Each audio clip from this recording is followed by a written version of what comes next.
Hi, I'm Gareth Noyes. I'm the Chief Strategy Officer at Wind River.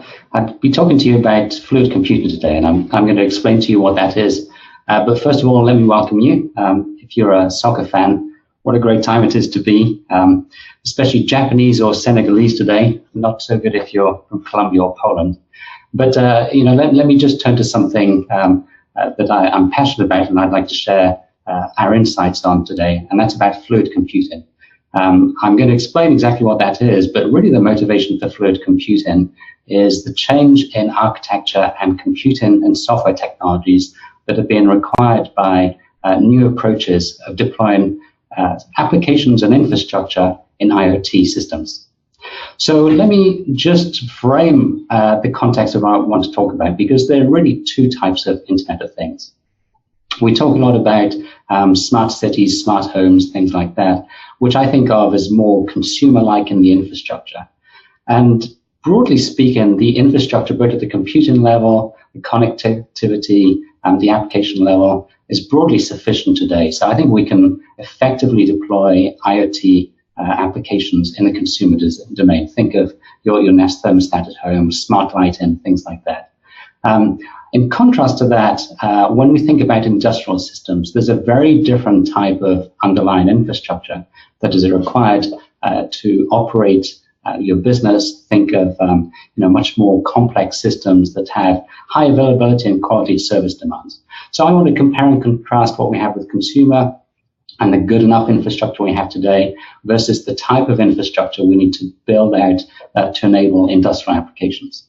Now, it's important that we understand how to address industrial applications, because a lot of the financial benefits and the hype that we think about when talking about IoT is going to be realized in the industrial domain. So productivity increases, reliability of systems, changing the way that we operate our infrastructure, deploy energy. That's all going to be on the industrial domain. And so what I'm really talking about today is thinking about computing infrastructure and IoT applications in the realm of these 16 critical infrastructure domains. So this is everything from energy type applications, healthcare, wastewater treatment, dams, chemical, oil refinery, things like that. And what we see when we examine these types of applications is that they have very different underlying characteristics. So the need for determinism, for instance, managing the time and responsiveness of your system, the availability, making sure that the system is all working. Things like the way that you deploy and manage these environments. And in some cases, such as the industrial and medical domains, there are also some regulations that come into play. So it's not uncommon, for instance, when developing embedded software for avionics, that you have to have things like safety certification in mind, and the way that you develop and test software has to conform to some very strict processes. And so these domains, these types of applications in the industrial sector are very, very different to good enough or over-the-top type applications that I think of in consumer applications. So within the industrial domain, there are two massive waves that are going to impact the industry, and that's a generational upgrade. If we think about the infrastructure that's deployed in oil and gas, for instance, and refineries, the energy sector, a lot of the technology is quite old. I've got here that it's a move off 80s tech. Frankly, in some of these domains, we have technologies that date back to the 60s and so on. And so we're looking to modernize these types of infrastructure, and we are going through an upgrade cycle right now, and there are both technology trends that force that upgrade cycle. So think of the advent of cloud computing, which in my mind is the cheapest way of consuming Moore's law and the benefits of low-cost, high-performance computing. But then you also get architectural changes like both IoT, which is allowing us to develop a framework for thinking about systems from edge to cloud, but also other transformational technologies like 5G. To me, 5G is more than an evolution of speed and bandwidth. It's the enablement of many different types of use cases that are going to completely revolutionize the way that we build infrastructure. And so with this upgrade cycle, end customers who are building factories and refineries and so on are looking to move beyond a single source supplier architecture. So a lot of the infrastructure today is fairly bespoke, is fairly proprietary. It's not interoperable. It's very hard to upgrade. And so it's fairly static and fixed in nature. The infrastructure that's deployed is what it is, and it's very hard to change. Now, with that comes an additional threat, which is when thinking about security, when building a monolithic system that wasn't expected to be connected to the network, there was the notion of security through air gap. So the fact that your system wasn't connected was deemed sufficient in those cases to have what was thought of as a secure system. Of course, that's no longer the case, and especially when you start connecting systems, security is top of mind for everybody. So we're seeing a shift moving away from deploying fixed infrastructure into something that's much more IT-like, scalable and open. Now, with that, what we see our customers doing is moving from something that's very hardware appliance-centric. Think of, programmable logic controllers or PLCs, distributed control systems, which are pieces of hardware that have firmware, software, and applications embedded within them. They have some I/O, which may be proprietary or interoperable, and system integrators or end users have been plugging these types of things together and making them work. Well, now with the advent of IoT, we're talking about enabling the overall applications infrastructure within software. And so we're driving towards a world that's much more software defined, where software upgradability, the ability to deploy new services and capabilities is inherent now within the system architecture we have. Now, to enable that, we see an evolution towards much more standard-based infrastructure. So the Open Process Automation Forum, for example, to define continuous process automation in pulp and paper, medicals, pharmaceuticals, oil and gas, things like that. We see these sort of standards-based ecosystems developing to define the way that the infrastructure is being built for these types of domains. And of course, cloud has been very disruptive in terms of both traditional and enterprise IT, where, as I mentioned, you can bring massive scalability of economic compute power to problems with infrastructure that you don't necessarily own. And we're seeing that same approach of cloud computing coming more and more closer to the edge, closer to the source of data, and we see fog architectures emerging. I'll be talking about fog in just a second. And these are all enablers, really, for building out the industrial Internet of Things. And as I opened with a few comments around the fact that the industrial IoT requires a different approach to both infrastructure, but also the software that enables the deployment of those systems. And so the industrial IoT is going to be a build-out of capability and infrastructure alongside existing brownfield systems, but certainly augmenting the type of capabilities that we've seen in traditional industrial systems. So when we start bridging together control systems, fixed function, discrete devices that are maybe controlling an asset, doing some high performance function, together with information technology, we really have a collision of different types of underlying IT infrastructure.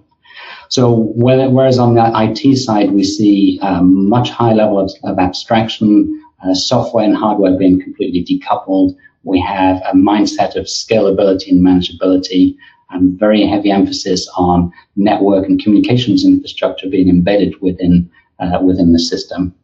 And high-level languages, the ability to store a lot of data, all those sort of things are assumed when we're talking about an IT infrastructural system. We contrast that now with what we see on the OT domain, where we're talking about infrastructure that just has to work.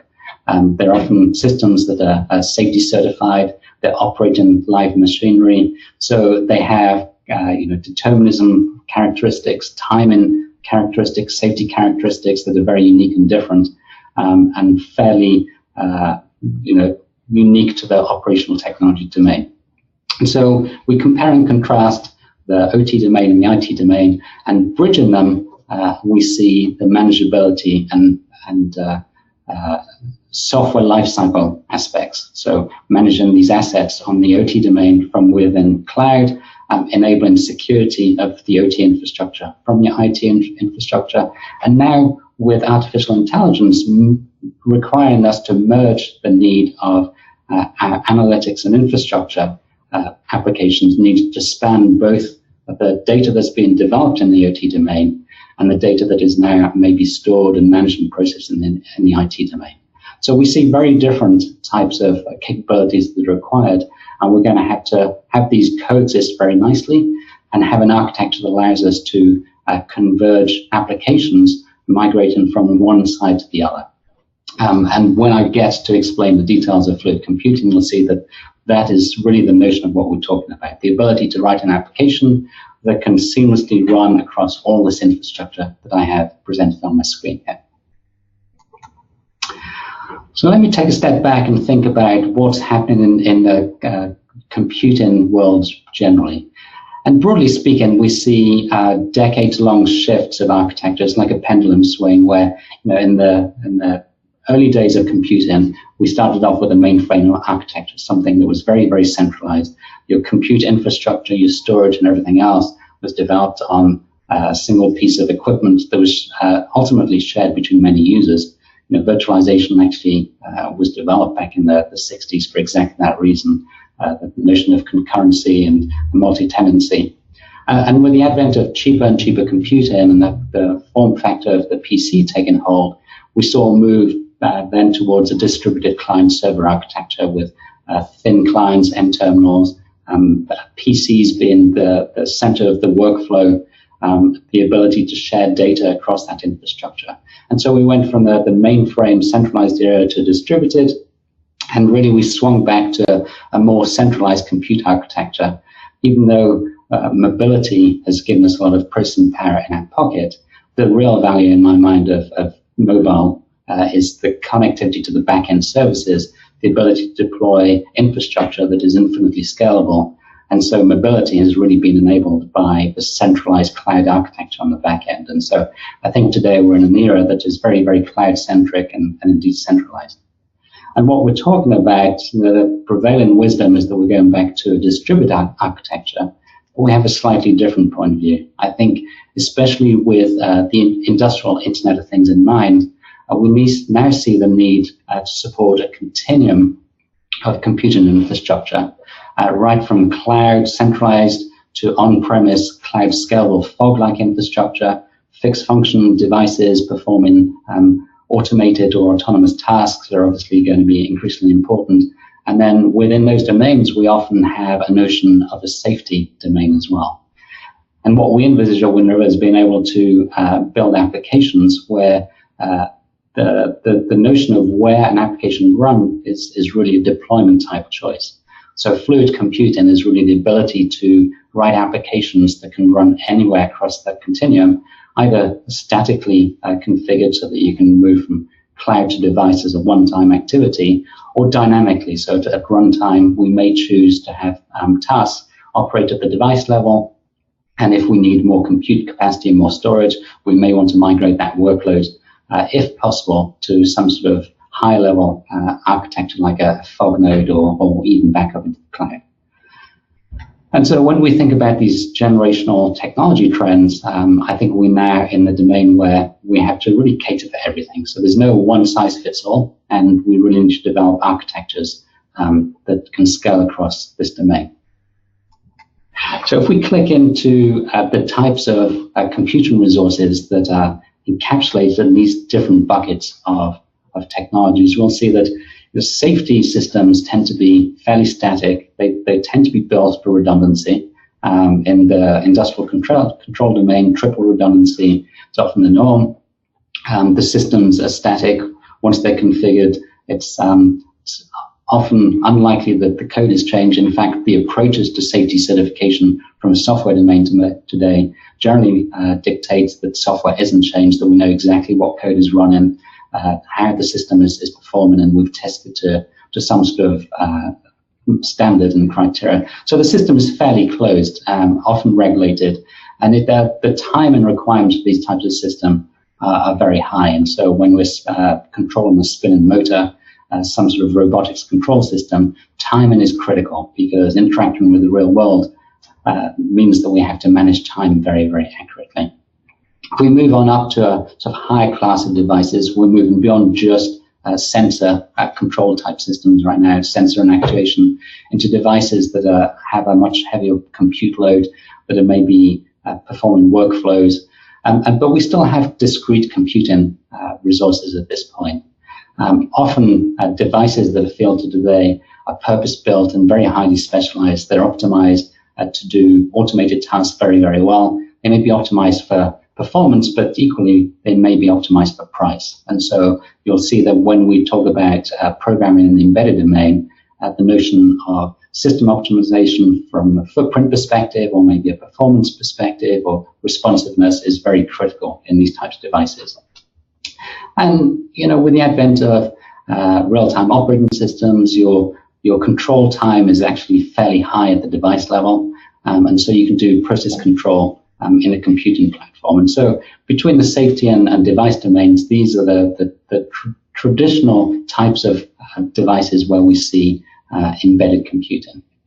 But more and more, due to the advent of the cloud, we see on-premise edge-hosted cloud-like architecture. So think of a very scalable infrastructure where we can add more compute, networking, or storage capability as our applications require it.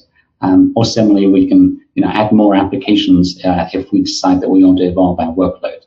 And so fog is a very elastic type architecture where we have pooled resources, workloads have been consolidated onto a common sort of white box type architecture. And the system needs to be orchestrated, because when you get a very scalable computing infrastructure, your challenge now is around how do you orchestrate the workload? How do you move the data from its origin to where it needs to be in the source? And that challenge of orchestration is really one of the things that fog operators need to solve. Now, the fog being much closer to the source of data and the devices, the transit time is relatively small. And so the fundamental benefit really between fog and cloud computing is one around minimizing or maximizing the effectiveness of bandwidth, having good timing characteristics so that you can perform control loops, having some security and safety partitioning so you know exactly what infrastructure is managing your data and so on.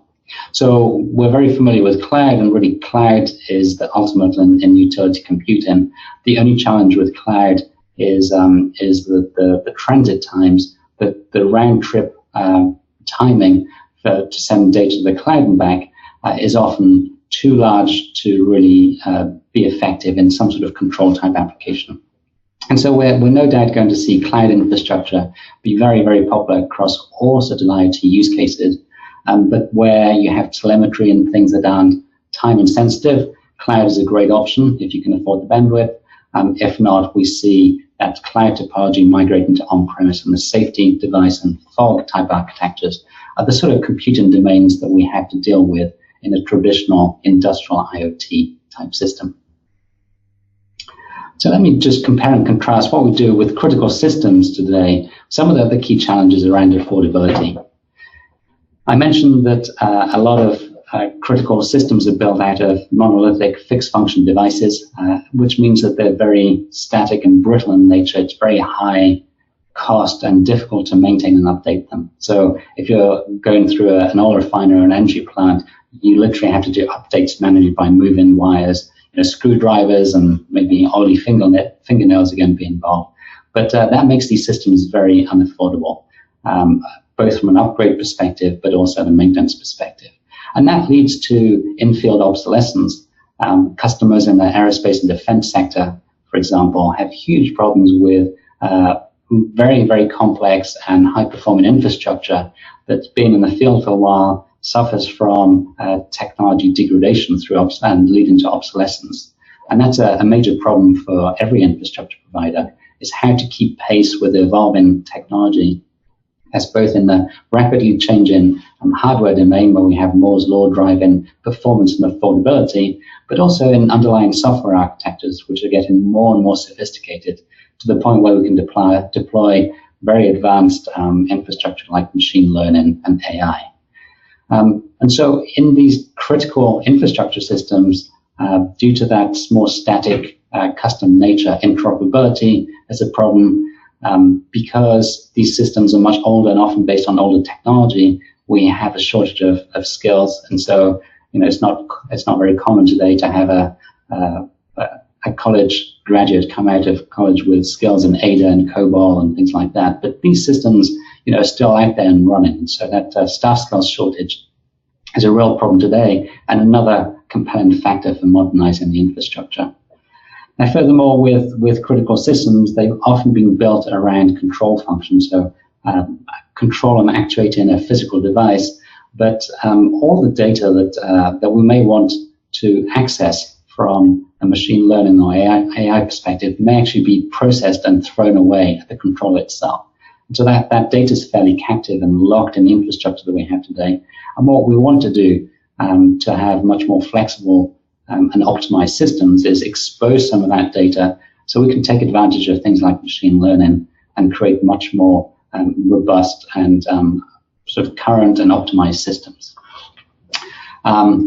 Where we contrast that with cloud development, where we see through the decoupling of hardware, software, and your applications, something that the cloud people call three-layer decoupling.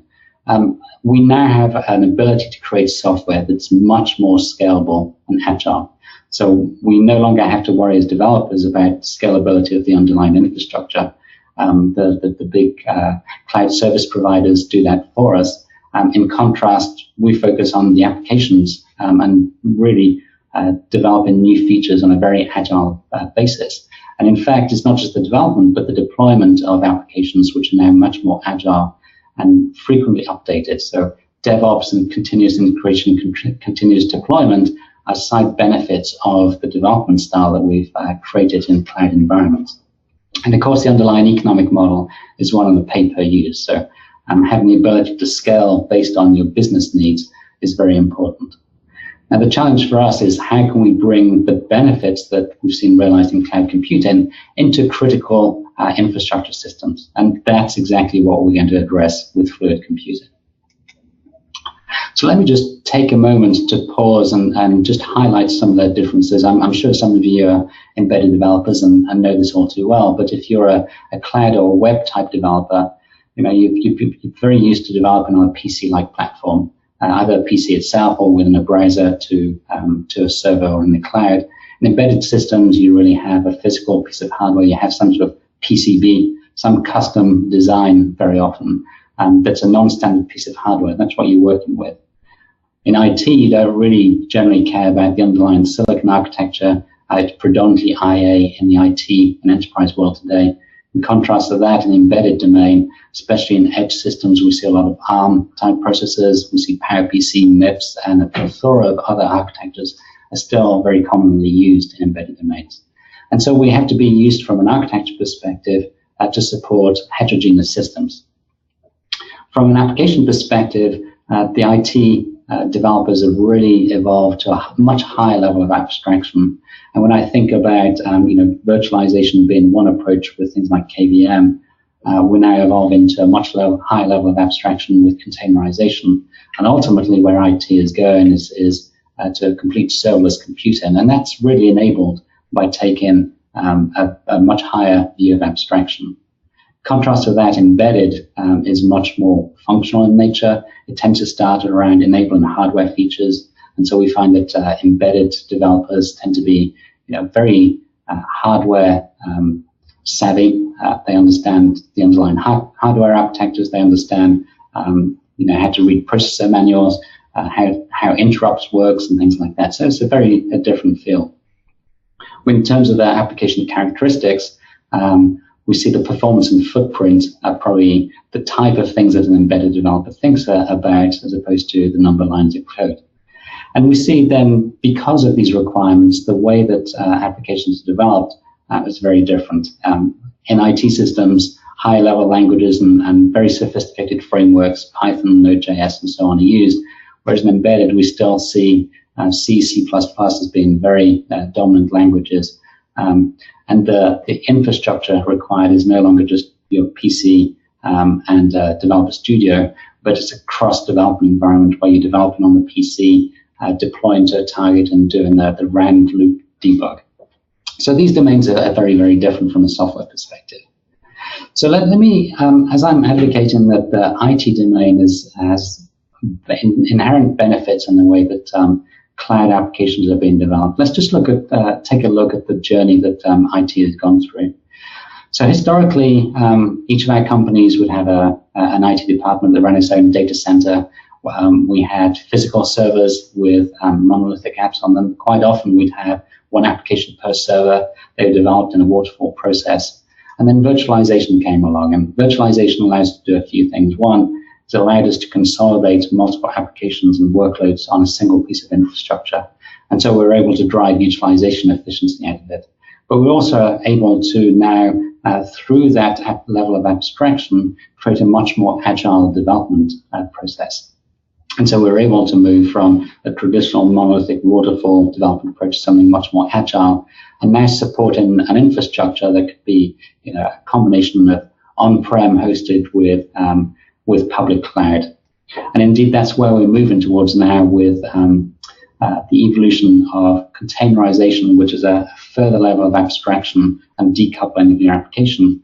We see containers now being a very mobile way of creating microservices that can be deployed on any sort of infrastructure. And this has led to extending the agile model to continual deployment, continuous integration. And so DevOps now is the way that IT technology is deployed. And so the question for us is, okay, we've seen the benefits and we've seen architecturally how this has been done in IT. Can we replicate that in critical infrastructure? So in order to enable that, if I ask myself the question of what was the key change in technology enabler to drive that efficiency in IT, it really revolves around virtualization and decoupling of your infrastructure from your software. And there are really two different competencies when it comes to virtualization and system consolidation. One I think of as what I call east-west consolidation. That's where you take your individual fixed function closed systems, individual controllers, and maybe aggregate them onto a single virtual platform. And that we can do today with hypervisor type technologies, where we can maintain the performance, the certifiability, the system partition and isolation. These are all the sort of characteristics we need to optimize in that east-west consolidation. So the most obvious example of that type of application is the common flight architecture, the flight management system in modern aircraft, where we have multiple applications from a number of suppliers all being integrated on a common control processor, which guarantees isolation, guarantees performance, and has been certified to the highest degree. So that's what I think of as east-west consolidation. In contrast, we also need to drive consolidation from your cloud architecture down to the bottom of your topology. And I think of that as north-south consolidation. So that's where you're bringing the capabilities that IT has into the OT domain. So think of enabling KVM, container-type technologies, and optimizing that now to run in your OT domain. Now, the characteristics you want to optimize for here are less around the system isolation, partition, and performance. They're more around scalability and manageability. And so that's the contrast. North-south is about scalable IT-like system. East-west is high-performance, safety partitioned, embedded-like systems. And so we really need a blend of these two types of technology to enable industrial IoT deployments. So some of the motivations for consolidated systems is overall, a lot of systems, if you ask end users, are deemed to be too expensive. And so driving cost reduction by consolidating multiple systems on a common piece of hardware is one approach of reducing overall system cost. And when you do that, there's a side benefit, which is it's unaffordable in many cases to keep adding computing power to individual nodes when your systems are fragmented across maybe a factory floor. But when you start consolidating computer power onto a common platform where you can maybe bring 10, 20, hundreds of systems together and run them on a single consolidated architecture and still guarantee the level of performance and optimization, now you have the ability to drive much more affordable computing power by aggregating that computing power, saving costs on individual parts, but then being able to enable different types of use cases. So enabling analytics and AI, scalable data processing at the edge is possible when you have pooled resources. It's very much harder when the data is partitioned in discrete systems that are distributed across your infrastructure. And so this software-defined system approach really enables that agility, enables DevOps. It allows you to manage your obsolescence and upgrade problems, because now you have virtualized, consolidated platforms that look much more IT-like in nature.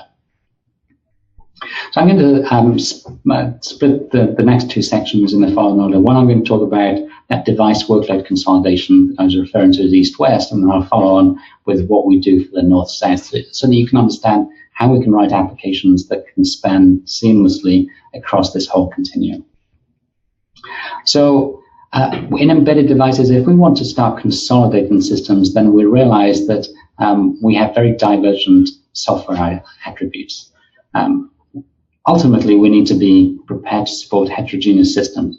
Heterogeneous, whether it's in terms of having multi-core architectures, supporting different types of silicon architectures, whether it's CPU-like architectures or workload accelerators like FPGAs, GPUs, FPGAs, and so on, or whether it's supporting different types of operating system infrastructure, RTOSes with Linux, with homegrown flavors, and everything in between.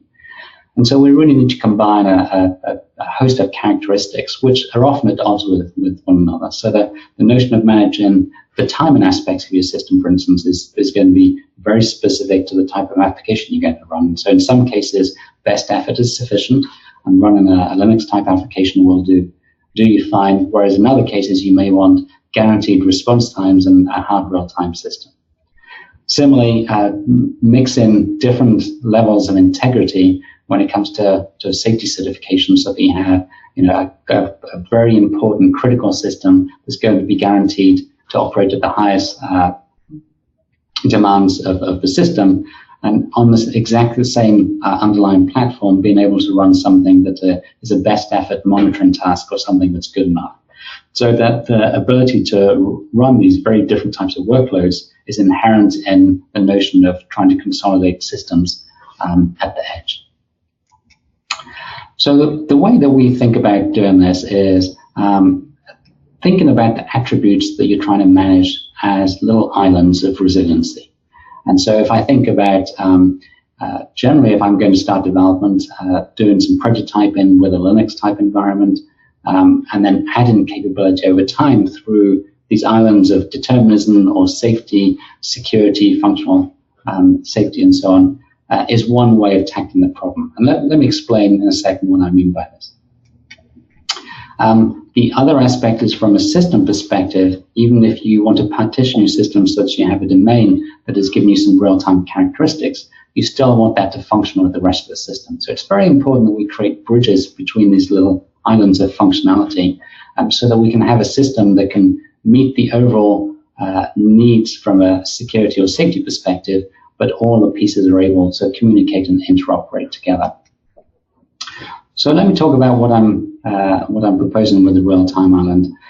So the notion here is that we're able to leverage Linux where it makes sense. So having an environment in edge devices where we can use containers, analytics, machine learning frameworks, high-level application frameworks like Python and so on. And that really is the modern way of developing in many, many applications. In addition to that, we may want to add an RTOS where it makes sense and have these things interoperate. So one reason to add an RTOS may be from a performance or footprint perspective, or managing determinism as a very specific example.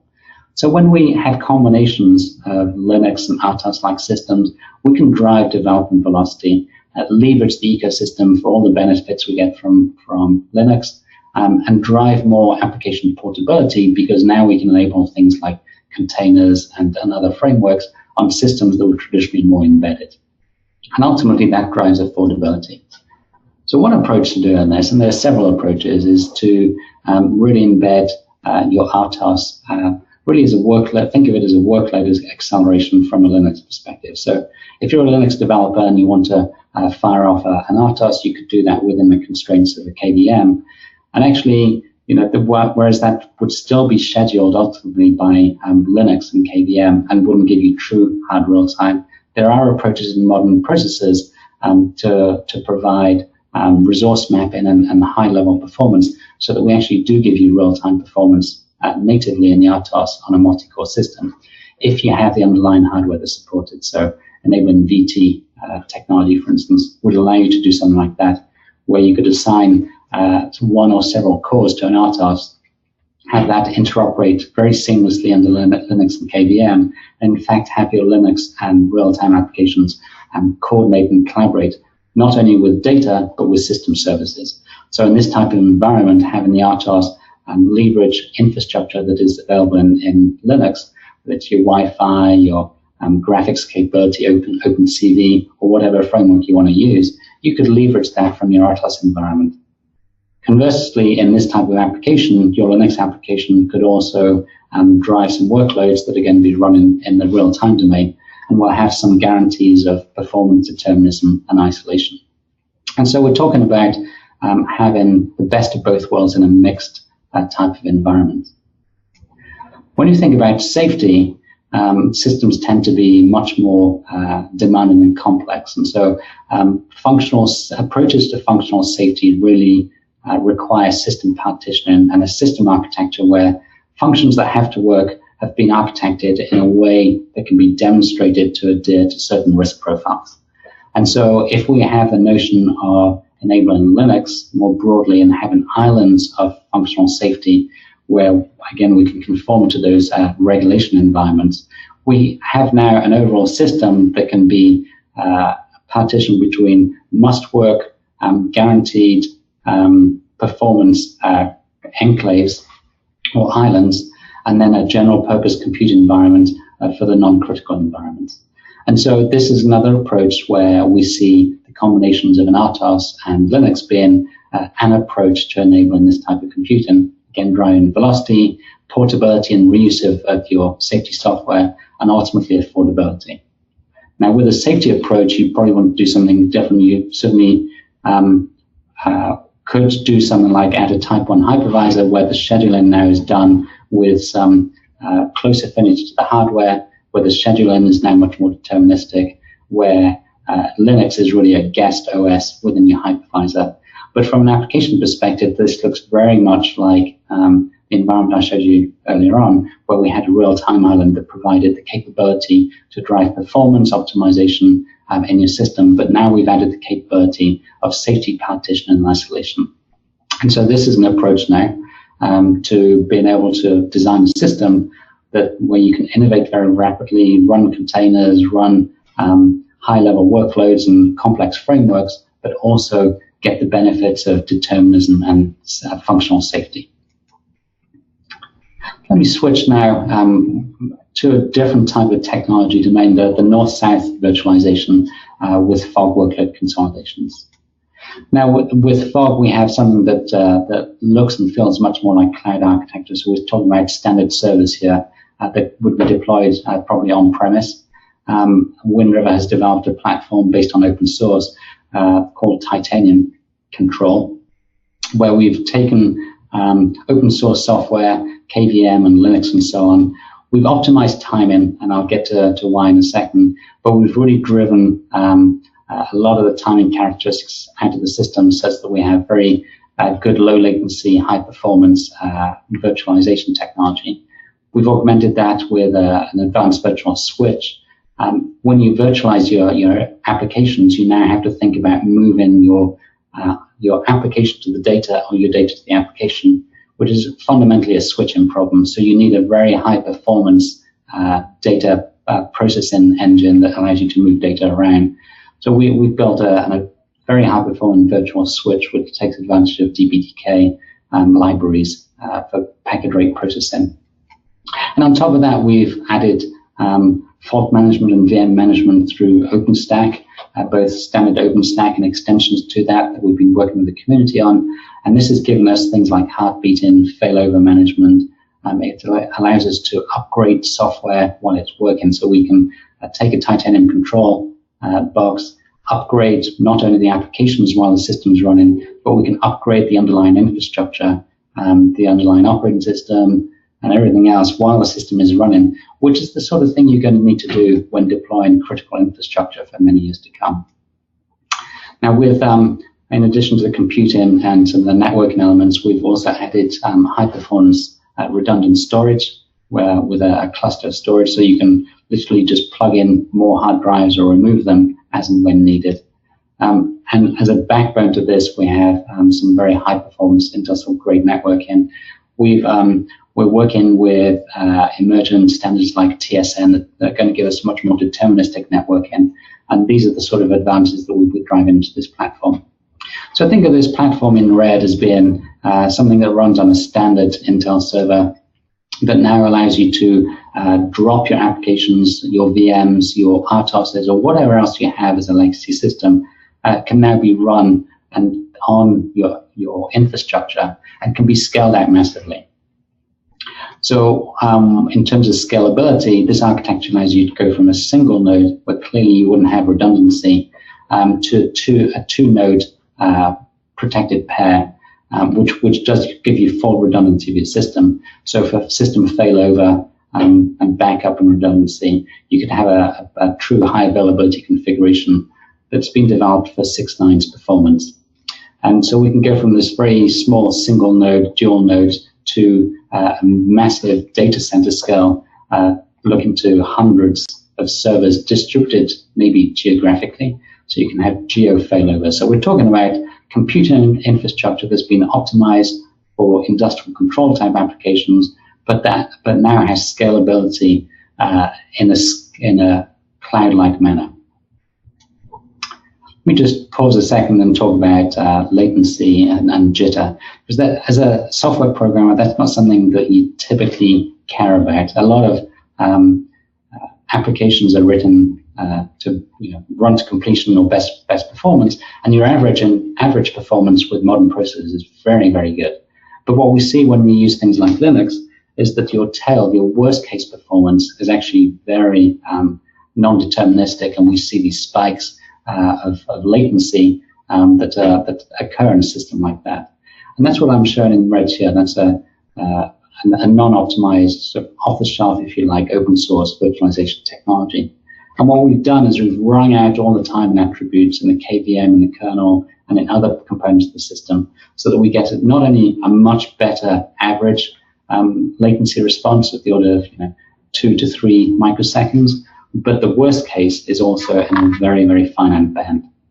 And so this is a sort of computer platform that now you could migrate a control application to and be confident that you're deploying it in an environment where worst case delays aren't going to harm you at all. So that's an example of the sort of optimization you need to drive that's not available in standard cloud-like computing. So let me explain now what I think of as fluid computing. So really, it's the ability to, on the right-hand side here, we have different classes of compute infrastructure. My devices and things at the edge, my fog platform, I have my standard IT platforms, and I have cloud at the top. And on the left, I have my development environment where I've developed a bunch of functions. I'm going to want to decide at deployment time where I want to have these functions be deployed and actually physically run. So an example is maybe I'm writing a function that's a control loop. I need it to be guaranteed to have an 8 kilohertz cycle, so my latency has to be very small. I'm likely to want to drive that and push that onto a device itself where the characteristics of performance are most highly optimized. But similarly, I might have something that has a lower timing requirement, maybe an actual control loop that's controlling some physical plant, but the timing spec is somewhat less, but I want to take advantage of redundancy. And so that I might decide to deploy on my fog infrastructure on something like Titanium Control, where my low latency, high performance is still guaranteed, but the characteristics of timing lessen to the point that I can deploy it on some much more flexible infrastructure. Similarly, I can think of a historian function where I might want to mix that between cloud and my fog node, or something finally like analytics, where I might want to develop an analytics framework that actually spans the entire system. I want a part of my analytics to look at control software right at the edge, maybe some high level of consolidation and abstraction in the fog, and then maybe aggregate many more use cases in the cloud. And so now, with the infrastructure that I've described that takes care of some of the unique characteristics we see in industrial IoT systems, I can now build an infrastructure that allows you to deploy much more fluid-like computing. So, and by embracing virtualization, we're really driving a business benefit from enabling hardware with the software that you write to enabling broader use cases. So think of aggregating the application not from a single device where you're trying to optimize a function, but trying to leverage the most out of the infrastructure that you have and create new applications that are going to look across your system and drive more and more use cases of connected systems. And so no matter which vertical you look at, whether it's medical systems and healthcare systems, transportation, autonomous driving, you're going to see a need for more and more smarter connected infrastructure to operate seamlessly together. And that's going to need to be built in a much more scalable and modern environment. So these are the challenges that the Wind River is really working on. And for the last 40 years, we've been known to develop the most safe, secure, and reliable systems. We can provide certification for functional safety in avionics with DO178C, in industrial with IC 61508, and in automotive with ISO 26262. So we know how to build things that just have to work. So these four underlying tenets of safety, security, and reliability are at the root of everything we build in all of our products. And taking a system view and enabling these different components, whether it's from a fixed function certifiable device right through to cloud scale architecture that needs high reliability, and having those workloads work together is what we're engineering at Wind River.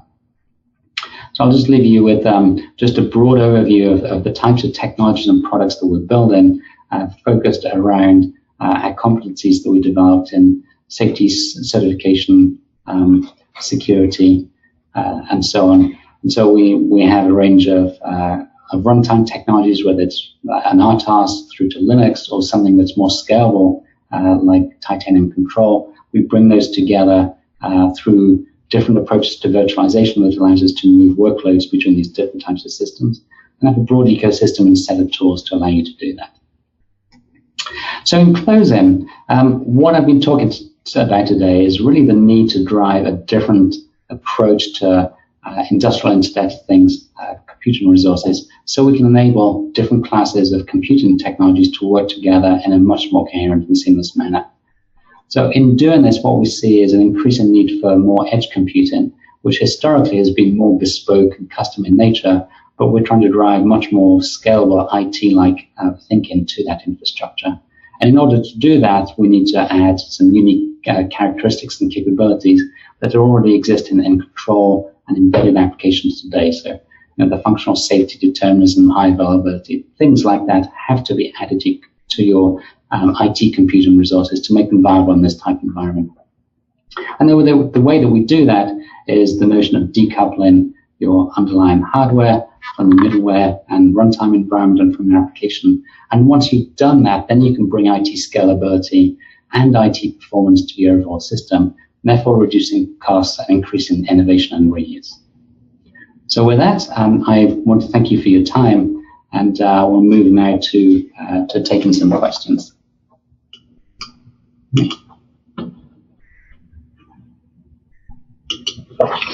Jeff, why don't you? Hi, this is Jeff Cuddock, and I'll be moderating the Q&A session for Gareth. So let's start with one question, Gareth. It says, what is a time frame before we see fluid computing becoming more prevalent in the industrial world? So I would say that every major industrial controls OEM is looking at this type of approach to computing. And in fact, we've also seen some of the end users of this type of equipment actually demanding that we evolve the architecture. So the Open Process Automation Forum that I mentioned as part of the Open Group is a consortium of end users from multiple industries that are trying to drive that standardization. So it's something that's happening today, mostly in the labs. We have early deployments. I can't share the specifics, but of customer names, but the types of applications that we've already seen deployed in continuous process automation, wastewater treatment, renewable energy plants. So there are deployments starting to happen now. Okay, great. Are there some industrial sectors that have started in the fluid computing direction? Yeah, I think so. In the industrial domain, you really group the characteristics of the control systems into three broad buckets. There's continuous process automation. There's discrete, which is more robotics. The continuous is, think of boiling oil and making pharmaceuticals, things like that. They tend to have much slower timing characteristics. Contrast that with something like robotics, where you want a very high performance, high real time. We're seeing both of those look at fluid computing. I'd say the earlier adopters are probably going to be in the continuous process type domain first. Okay, great, thank you. Here's one more question. It says, what key steps must a company do to implement a fluid computing environment for their business? Yeah, well, I think there are a few things. One is you have to make sure that your underlying system architecture can support the ability to move a workload from one place to another. So that either means you have to have a consistency of APIs and programming portability, but the prevailing way of doing it today is through adopting things like KVM and containerization. So if you're working towards an environment that can support those much more dynamic, componentized workloads, then you're setting yourself up for something that's going to be much more fluid-like. The question you'd have to ask yourself is, do you have any areas of your system that are more critical in nature that may need things that aren't provided by a standard KVM or container? And that would be examples like determinism, the real-time capability, the timing characteristics and jitter, functional safety, and do you have a path to certification? So if that's the case, then vanilla off-the-shelf KVM and containers are going to be a much harder route for you. So having this hybrid view, and that's why we're developing a portfolio that can provide you both a fixed function critical devices to something that's much more open and IT in nature. And it's that combination of capabilities which is really going to help you have a much more fluid environment. Great, thank you. We're open to any other questions that may come in. We can give it another minute or so. Sure.